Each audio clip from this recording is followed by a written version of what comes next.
Vous suivez votre émission Jeunesse et Société sous la collaboration des Bilingue et Amouinda de l'archidiocèse de Brazzaville.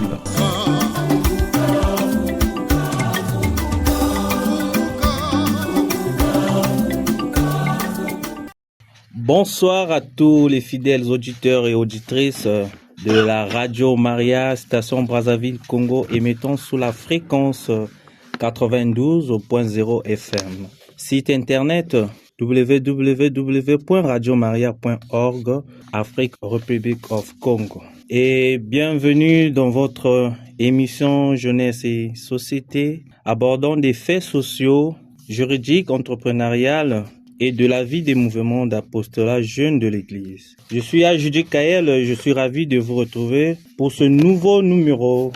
Aujourd'hui, je suis accompagné de Yaromarik pour vous parler d'un thème à la fois passionnant et inspirant. Bonsoir et shalom Yaromarik. Bonsoir et shalom Yajudi, bonsoir et shalom à tous nos auditeurs et auditrices. C'est un réel plaisir d'être de nouveau avec vous. Alors ce soir, nous allons nous plonger au cœur d'un sujet fondamental pour notre foi et notre vie, la vie dans l'Esprit Saint en lien avec la grande fête de la Pentecôte. Effectivement, Yaromarik. Alors pour nous guider et nous éclairer sur ce thème si riche, nous avons le privilège d'accueillir sur ce plateau un invité exceptionnel. Il s'agit du frère Dachel. Bonsoir et shalom Ya Dachel. Bonsoir et shalom bien-aimé. Et il sera aussi accompagné de Ya Amou. Bonsoir Ya Amou. Bonsoir Yaya, merci. Yaromarik. Alors bienvenue sur ce plateau de notre émission Jeunesse et Société. Ya Dachel. Pour nos auditeurs qui vous écoutent pour une première fois, pouvez-vous vous présenter? Comme on vient de le dire, moi c'est Yadachel Ngangwe, catéchiste, évangélisateur et l'un des responsables du ministère des jeunes au niveau du diocèse. Merci. Merci à vous Yadachel de nous avoir énoncé votre identité. Alors, chers auditeurs et auditrices, avant d'entrer dans le vif du sujet, nous allons d'abord nous tourner vers la régie pour un petit coussin musical.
L'émission Jeunesse et Société. J'aime, je suis scotché. La emisión Juventud y Sociedad. Me gusta mucho y no me la pierdo nunca. L'emissione Gioventù e Società. Mi piace molto e l'ascolto sempre. Nous sommes de retour sur ce magnifique plateau de votre émission Jeunesse et Société.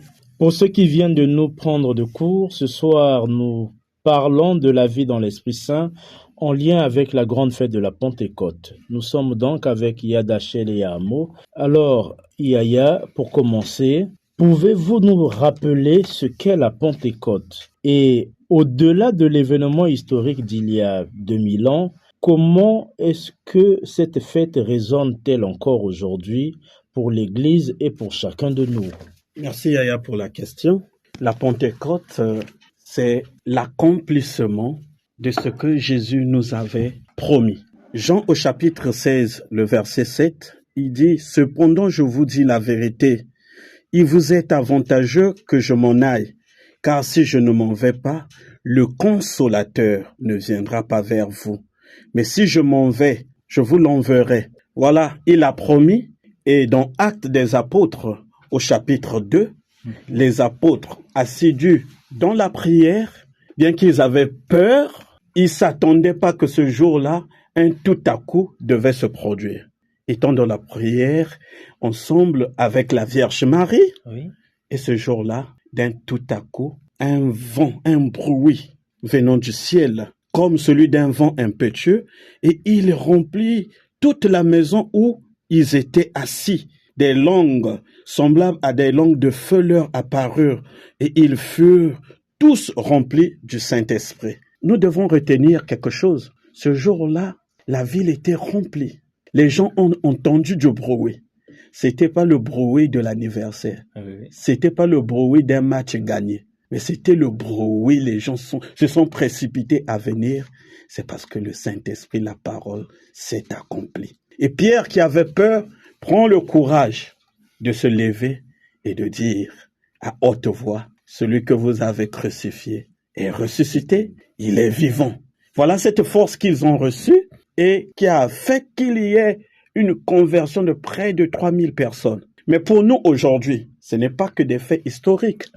Le Saint-Esprit continue jusqu'aujourd'hui à agir dans la vie de l'Église, dans la vie de chacun de nous.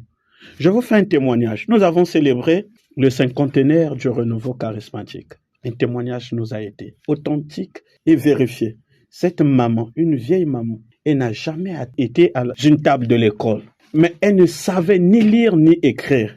Mais quand elle a reçu le Saint-Esprit, elle est en mesure de lire la Bible, d'interpréter et de comprendre.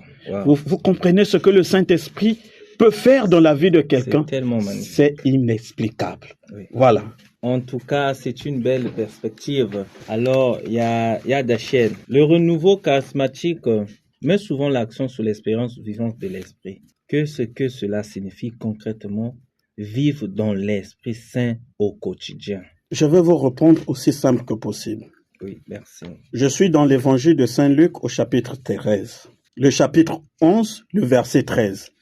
Si donc méchants que vous l'êtes, vous savez donner de bonnes choses à vos enfants, à combien plus forte raison le Père Céleste donnera-t-il le Saint-Esprit à ceux qui le lui demandent? Le Saint-Esprit, c'est le cadeau le plus merveilleux que nous avons reçu de Dieu. Il est Dieu et il nous le donne. Et à travers le Saint-Esprit, cette action permet, là où, par les fruits de l'Esprit Saint, là où il y a la division, nous on enseigne l'amour. Là où les gens ont perdu la joie, les blessures intérieures, le Saint-Esprit apporte la joie. Aujourd'hui, le monde se divise par les guerres, mais le Saint-Esprit apporte la paix. Beaucoup d'entre nous, aujourd'hui, on manque de patience. On veut aller vite, gagner vite. Mais le Saint-Esprit te dit, sois patient, sois fidèle. La douceur, la tempérance. Donc, le Saint-Esprit est pour nous comme notre guide, notre consolation et notre force. Alors, merci pour ces éclaircissements. Alors, Yad Hachel et Yahamo, chacun à son tour. Est-ce que vous avez un témoignage ou un bref aperçu d'un exemple concret de comment l'Esprit Saint a agi et transformé la vie dans une situation? Yad Hachel, avec vous. Le témoignage, je vais répondre comme Jésus avait dit une fois aux apôtres. Qu'est-ce que les gens disent de moi? Et à la fin, il s'est retourné pour leur dire, pour vous, qui suis-je? Parlant du Saint-Esprit, je vais prendre mon témoignage personnel. Pendant que j'étais en classe d'examen à l'internat, j'ai perdu ma maman. C'était une blessure intense pour moi. Je me suis lancé dans l'alcool. les femmes et bien d'autres choses. Pour moi, je me disais, Dieu m'a trahi, Dieu est injuste. Tout ce qui concernait l'histoire de Dieu, la prière, j'avais mis une croix. J'ai reçu beaucoup de personnes qui m'ont invité dans les églises. Je peux te dire, je viendrai. Mais aucune fois, j'avais mis pied dans ces lieux. Et c'est comme ça que ma petite maman était aussi invitée à une prière dans une équipe de vie.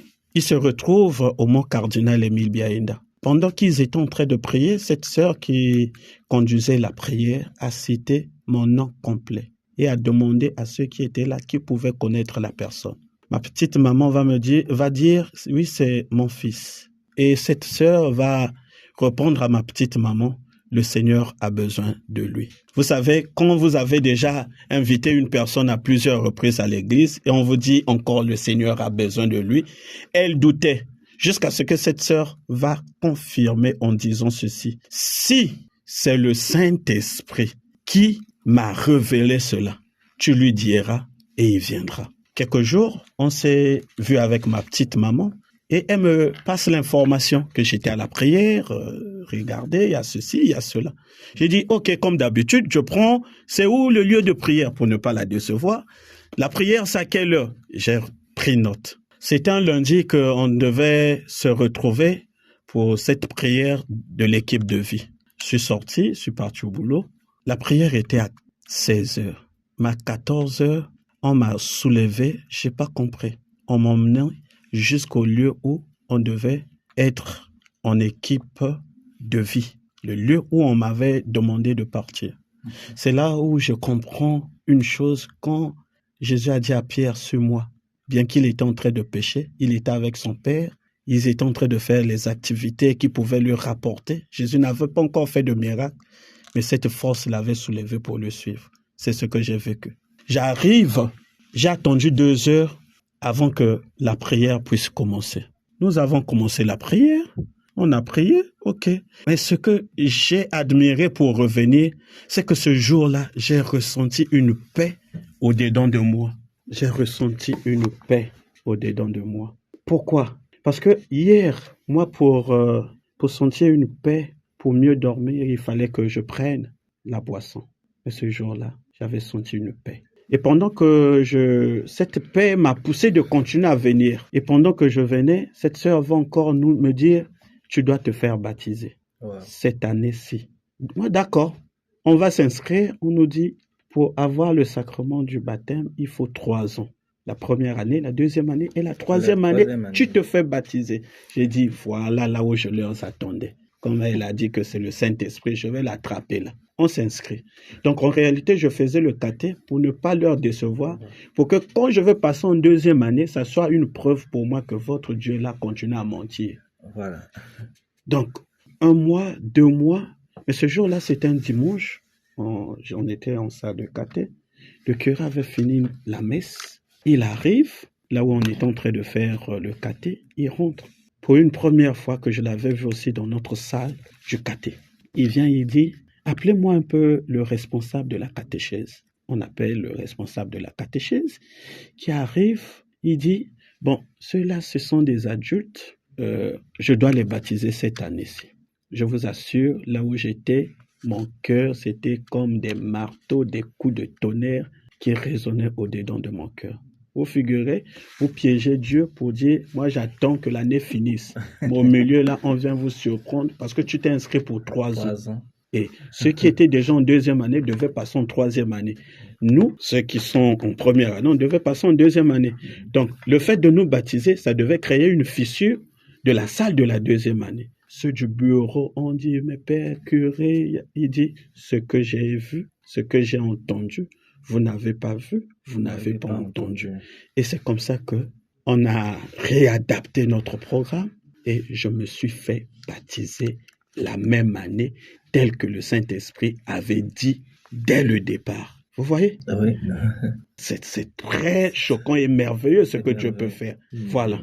Et j'ai continué, j'ai eu mon sacrement de la confirmation. Et voilà, aujourd'hui, je me présente devant vous dans une émission parlant du Saint-Esprit. C'est vraiment magnifique ce que Dieu peut faire, ce que Dieu peut accomplir pour transformer même les cœurs brisés, même ceux qui ont perdu espoir. Alors, il y a un mot. Peut-on avoir un témoignage chez vous? Merci. Je reviendrai, je vais m'adapter à la parole de Dieu. Je reviendrai dans l'Ancien Testament parce que beaucoup de gens croient que le Saint-Esprit, c'est juste le Nouveau Testament. Je suis dans le livre de Joël au chapitre 3. Nous sommes dans le Testament, l'un des prophètes. Je prends le verset 1 et 2, il dit « Après cela, je répandrai mon esprit sur toute chair. Nos fils, vos filles prophétiseront, vos anciens auront des songes, vos jeunes gens des visions. Même sur les esclaves, hommes et femmes, en ces jours-là, je reprendrai mon esprit. » Yahmo, c'est aussi l'un des témoins de l'amour de Dieu, de l'amour du Saint-Esprit dans sa vie. J'en ai connu beaucoup, surtout dans le ministère que j'exerce de l'évangélisation. Moi-même, je suis un témoignage. Yahmo, un garçon de la rue, un garçon qui aimait tout ce qu'on peut attribuer sur le jeune de Talangaï Mikalou, moins sérieux. Mais j'ai rencontré le Saint-Esprit, il m'a fracassé, me voici devenu l'un des pionniers qui doit propager la parole de Dieu par-ci et là. Et ce qui fait que Yahmo se met dans le ministère de jeunes pour dire que il faudrait que par moi, d'autres jeunes aussi le connaissent, embrassent cet amour pour être ce que Yahmo est devenu aujourd'hui. Yahmo est un témoin de l'amour du Saint-Esprit. Merci. Merci beaucoup, Yahmo, pour ce témoignage. Alors, on observe malheureusement de plus en plus de jeunes qui perdent espoir, qui se lancent, qui face aux difficultés de la vie, préfèrent se tourner vers les féticheurs, aller faire des consultations, aller faire la magie, faire des bains mystérieux pour gagner leur vie ou gagner quelque chose d'autre. Et quel message pouvez-vous leur passer? Qu'est-ce que vous pouvez leur dire? Vous savez, il n'y a que celui qui a déjà connu l'embouteillage qui peut vous expliquer l'embouteillage. J'ai connu des moments difficiles aussi dans ma vie, des moments très pénibles. Mais ce qui est bien, c'est que la parole de Dieu nous dit, Matthieu 7, de 9 à 11, il nous dit, lequel de vous donnera une pierre à son fils s'il lui demande du pain? Ou s'il demande un poisson, lui donnera-t-il un serpent? Si donc, méchant comme vous l'êtes, vous savez donner de bonnes choses à vos enfants, à combien plus forte raison votre Père qui est dans les cieux donnera-t-il de bonnes choses à ceux qui les lui demandent? Allez consulter, allez faire des bains, allez des histoires de magie, d'occultistes. En réalité, tu ne gagnes pas. Parce que peu importe ce qu'on peut te présenter, il te donne par la main droite, il retire par la main gauche. Nous avons vu, moi, dans ma vie de pagaille, quelqu'un que dehors que nous on admire, et ce jour-là on s'est croisé dans les toilettes qui est en train de pleurer.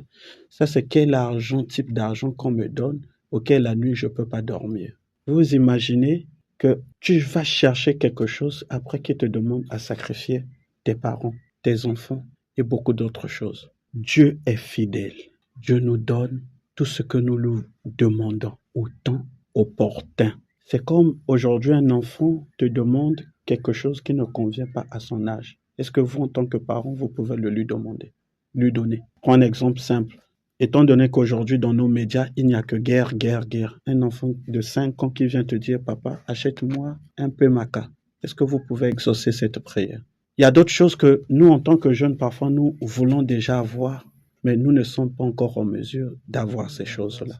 Attendons juste le temps de Dieu. Dieu n'est pas là pour nous compliquer la tâche. Abandonnons-nous dans ses mains comme l'argile dans les mains du potier.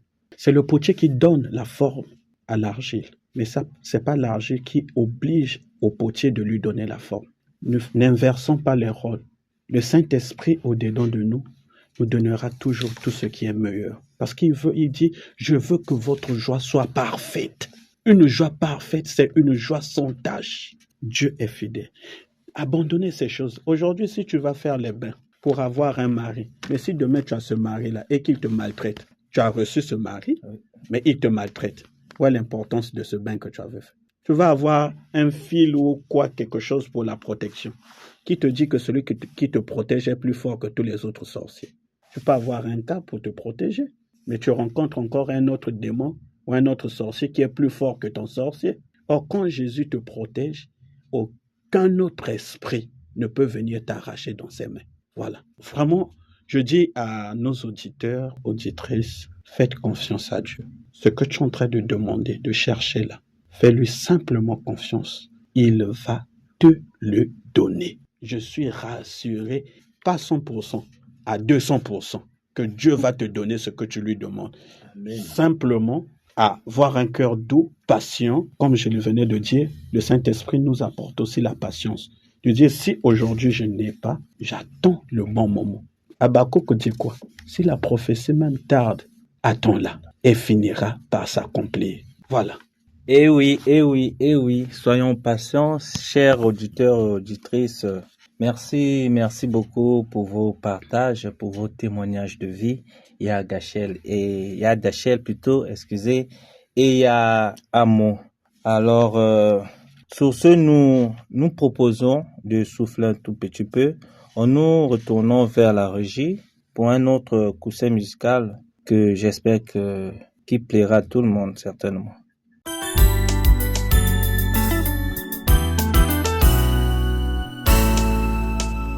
Au Père, donne l'onction, l'onction qui sanctifie. Au Père, donne l'onction, l'onction qui vivifie. Onction, onction de Dieu, onction, viens en nous. Souffle, souffle de Dieu, souffle en nous. Onction, onction de Dieu, onction, viens en nous. Souffle, souffle de Dieu, souffle en nous. Jésus envoie l'onction, l'onction qui sanctifie. Jésus envoie l'onction, l'onction qui vivifie. Onction, onction de Dieu, onction, viens en nous. Souffle, souffle de Dieu, souffle en nous. Onction, onction de Dieu, onction, viens en nous. Souffle de Dieu, souffle en nous.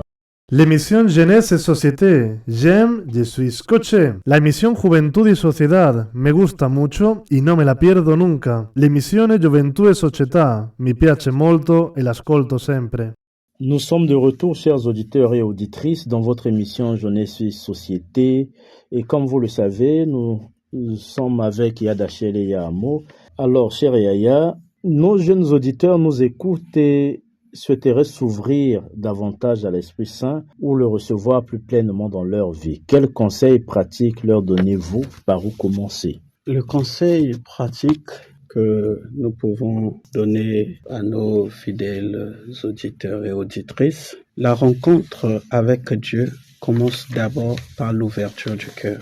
Nous devons abandonner entièrement notre cœur à Dieu. Ça, c'est la première des conditions.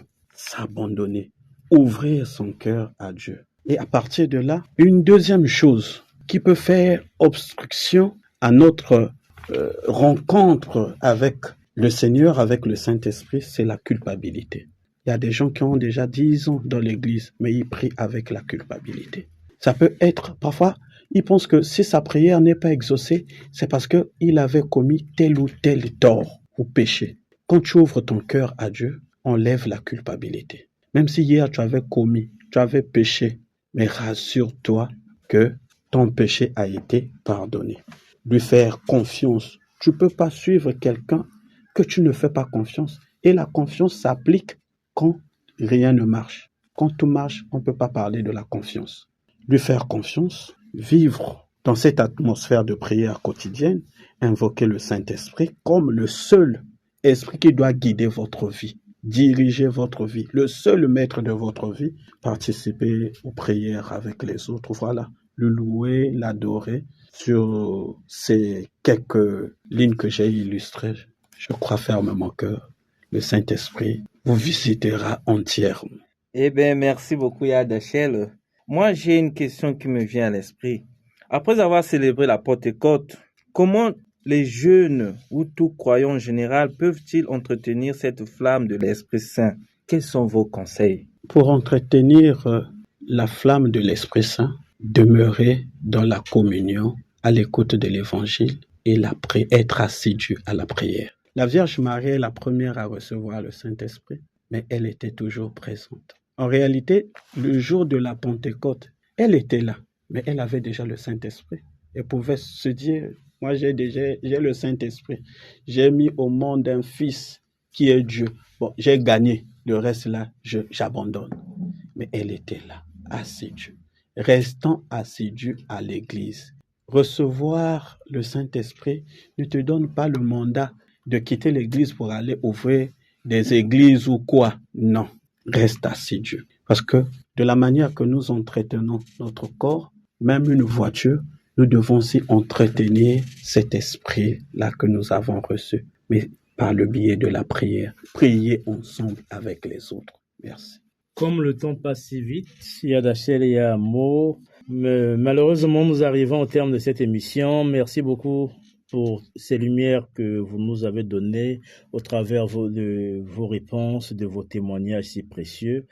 Alors, pour clôturer, quel est votre mot d'encouragement à l'égard de nos éditeurs et auditrices? Mot d'encouragement, je dirais à nos auditeurs de prendre ce texte, Romains 8, le verset 26. De même, aussi, l'Esprit nous aide dans notre faiblesse, car nous ne savons pas ce qu'il nous convient de demander dans notre prière, mais l'Esprit lui-même intercède par des soupirs inexprimables. Le Saint-Esprit, quand tu peux pas prier, il prie pour toi. Quand tu es dans l'état où tu penses que rien est fini, tout est fini pour toi, il te dit c'est pas fini. Quand le monde peut te marquer un point, lui vient mettre la virgule en bas pour dire c'est un point virgule. Donc pour ceux qui nous écoutent, faites aimer le Saint-Esprit.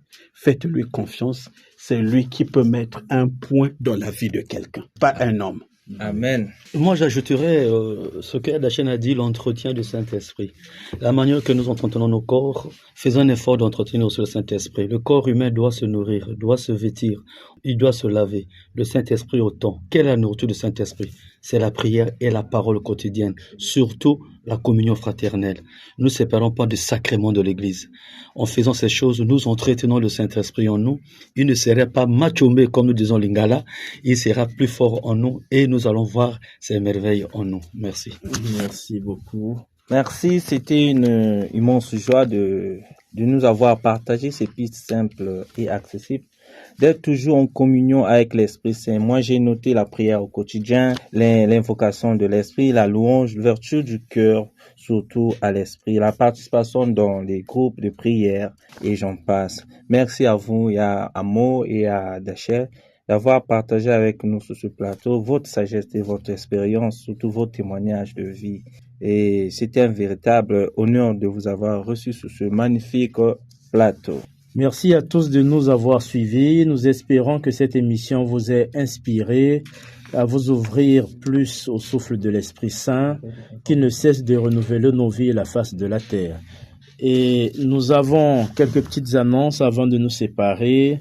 Il y aura pour la communauté Jeune de la Lumière des ordinations presbytérales le 6 juillet 2025 à Sibiti de Ya Juldom Biakou et de Ya Guy Roland Bayamboudi. Des ordinations diaconales, il y a Oborongoma Nordine à Gomboma et il y a Farion Bayemi à Sibiti. Donc, soutenons nos yaya dans la prière. C'est un commencement, c'est un chemin. Ils ont besoin de nos prières pour continuer à toujours être présents et forts. Décès de Yadivin Matoubou, Lucide 2 de la paroisse Saint-Jean-Apôtre, survenu le jeudi à 12h. La veillée se trouve sur la rue Malonga Prosper, à l'arrêt station Nzoko, à Kisundi. Étant un jeune de la lumière, la veillée, c'est tous les jours la veillée diocésaine. Les retraites spirituelles vont commencer le 24 juillet pour se terminer le 31 août.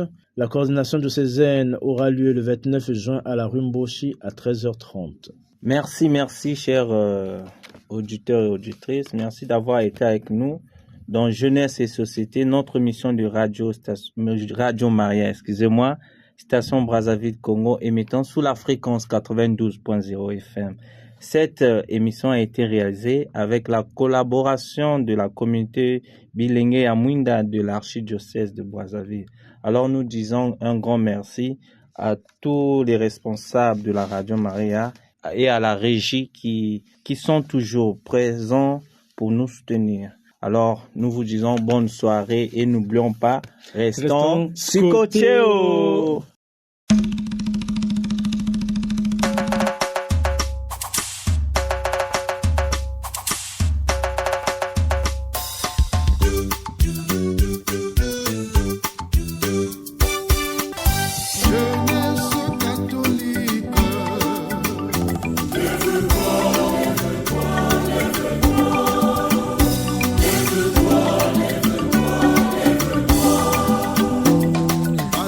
Vous avez suivi votre émission Jeunesse et Société sous la collaboration des Jeunes de Lumière de l'archidiocèse de Brazzaville.